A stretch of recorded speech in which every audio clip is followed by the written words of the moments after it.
Hello and welcome back to the established 1875 YouTube channel. I had to redo that one again because I said podcast before, but we're back and what a day for it, eh? I mean, a good win. We wanted a comfortable win and we got a comfortable win and we're joined with a very comfortable guest who is certified himself on this YouTube channel now fully. It's Barney. How you doing, Barney? I'm good. I'm good. I'm very comfortable after another win, unbeaten run. We're looking very good. It's good to be at Ewood for once. Jesus, it's been a while since I've said that. I didn't say that all last year, but yeah, feeling very comfortable now. Yeah, and like we were speaking about just before we got into this, like the the actual atmosphere in Ewood now. I mean, yeah, okay, I wasn't there. I can't be there. But even just from watching it on Sky Plus today, like it just seems like the environment's there, like the feels are there. It's really good what's going on. So it's good to see that Eustace has brought something back with his unbeaten run because I mean, you can't complain with the results. It was such a comfortable win today. And not once did I feel threatened. Yeah, of course, I think the red card did really did help us a lot. I think when it came to breaking them down finally. But I think even before that, we are doing a good job of it. I think Travis today getting a good goal outside the box, great goal, great shot. And then I think also Cantwell getting an assist, putting it to the back post to Danny Bath. I think that was really nice. Mr. Fine Wine himself. We were having a little discussion before, weren't we? First 30, a little bit shaky, but after then, he just played well. I think the goal helped him get the man of the match today. But Barney, what was your thoughts on the game today, mate? Yeah, I know. I think you've nailed it on the head there. I mean, we it seems as though much better atmosphere at Ewood. Not that it was in the first half. I thought it could have been good. I think a lot of people were calm. It's almost as though we knew that we'd have more opportunities as you know we developed into the game, and I like that. That's really good. If you remember towards the end of last year, especially when we played QPR at home, such a different atmosphere, lot of hostility, and you just felt that we just wouldn't turn up, wouldn't get goals.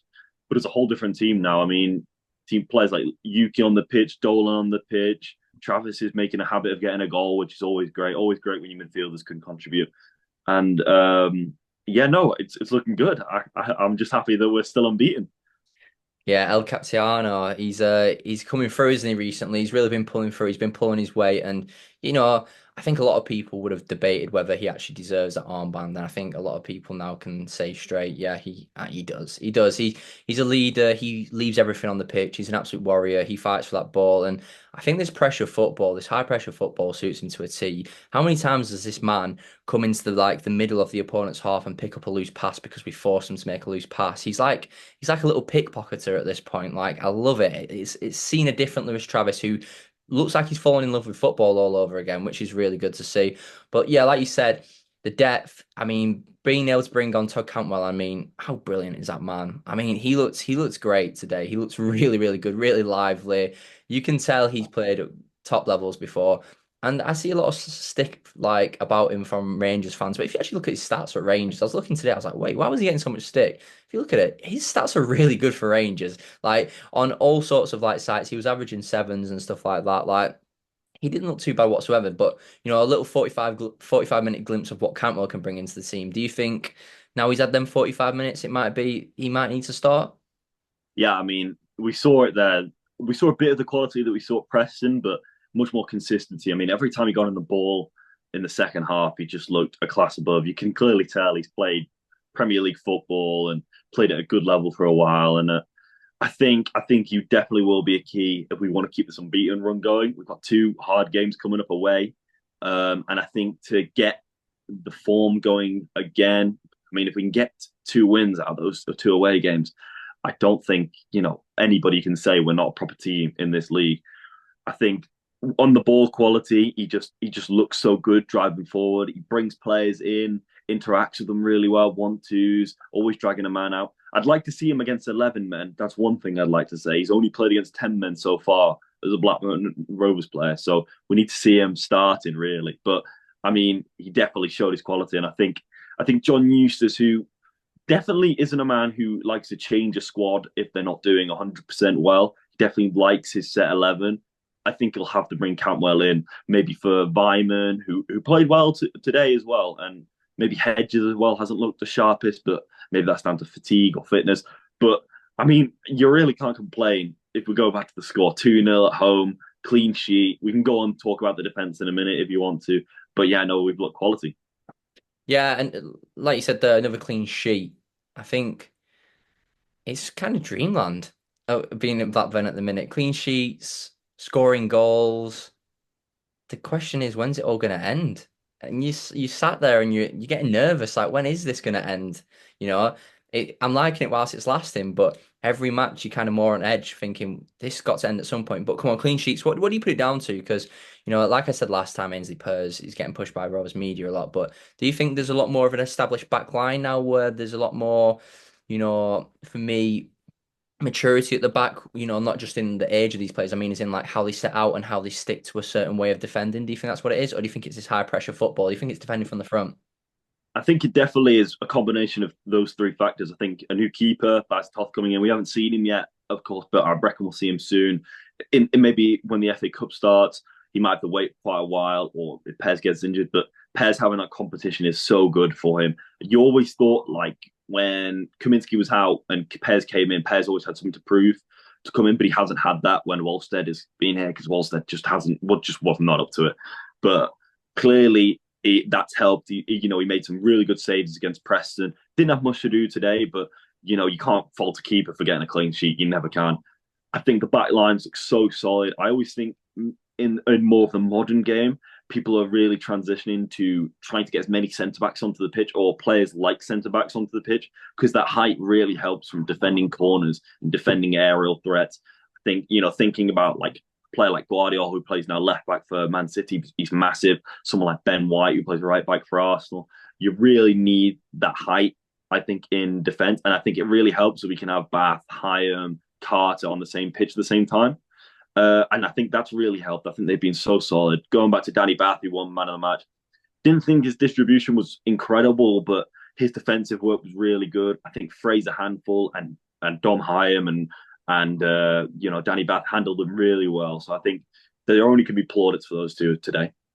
Yeah, and I think when you've got someone like Frey up front for QPR, I think your Danny Bass and your Dom Hyams are the type of players you want to sort him out because he's a bit of a there's a bit of a shit house. And you want someone who can be like, you know what, you're a shit house, mate, and I'll put you in my back pocket, and you don't need to worry about that. He'll try and wind you up all game. He'll try and use his strength and a little one-touch ball where he takes out with his feet and hits it straight away because of his body. And we just didn't let him do that today whatsoever, which was nice because he's been on a nice little streak himself. So it's been nice to keep him quiet. But yeah, just an overall really, really good day of football, really, for us. It's really, really happy. I mean, for the team, for the fans, really in general. Like, I think you see the positivity going around now. It's so hard to see when it's going to go downhill, and hopefully we just can maintain this. But obviously, next task is Coventry City at the CBS Mm. at their place. For me, I'll go with what I think. I think that, obviously we'll talk about it closer to the time, but I think with the form we're going into it, I think I look at it and I go, I'm not scared of any game at the minute. It doesn't matter what it is. I mean, if it was coming up against like a Burnley or something like that, you think you're always scared. But coming up against Coventry, coming to their gaff, I'm not too scared about it. What about you? What's your thoughts coming onto it? Well, I mean, I'm always quite pessimistic when it comes to results, but I'm always quite optimistic when I look at the season. I always think that's a bit of a flaw of mine, but I do think that the run has to end now. And looking at Coventry, that they are a quality team. They've just not had the ball drop for them in any game. They've just not had that look. Can't seem to get many goals, and they keep leaking. Going off of that, you'd say that we would get a win, but I think Coventry are a very good team, and I think they are due a win. So I would say it might be a 2-1 loss. I think we've got to lose eventually, and I wouldn't mind losing to Coventry away. It's a hard venue, hard ground, but honestly, I can see us definitely getting a good result there. That's not for me to say it's one of those where I'm throwing everything out the window and saying Blackburn have got no chance or Blackburn have very little chance going away. But I do think that Coventry really need a win. And if they don't have a win, I think it's big problems for that club. I think they're down in the bottom three after that, I think. And Mark Robbins will be looking over his shoulder as the manager and thinking, this is really as something's got to change here. I'd be Yeah, very impressed. I'd be very impressed if Blackburn kept their unbeaten run after these two away games at Plymouth and Coventry. That would show that we're a proper team. Yeah, well, obviously they lost the Leeds today, 3-0, weren't it? And then last week they lost to Swansea 2-1. They've only won one game all season. One game, Mm, two draws. You look at that and you go, well, we should be battering them. But again, mm.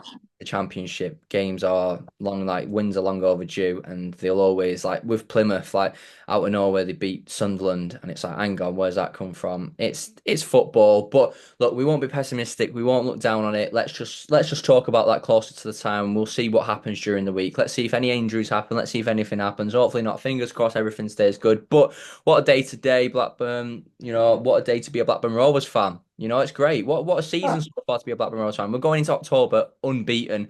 But Barney, cheers for joining us, mate. Yeah, cheers. Thank you, Matt.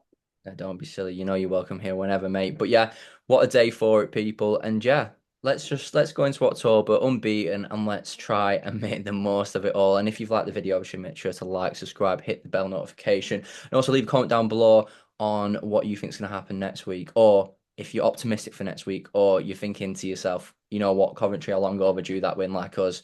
But yeah, see you all guys next time, and thank you for watching.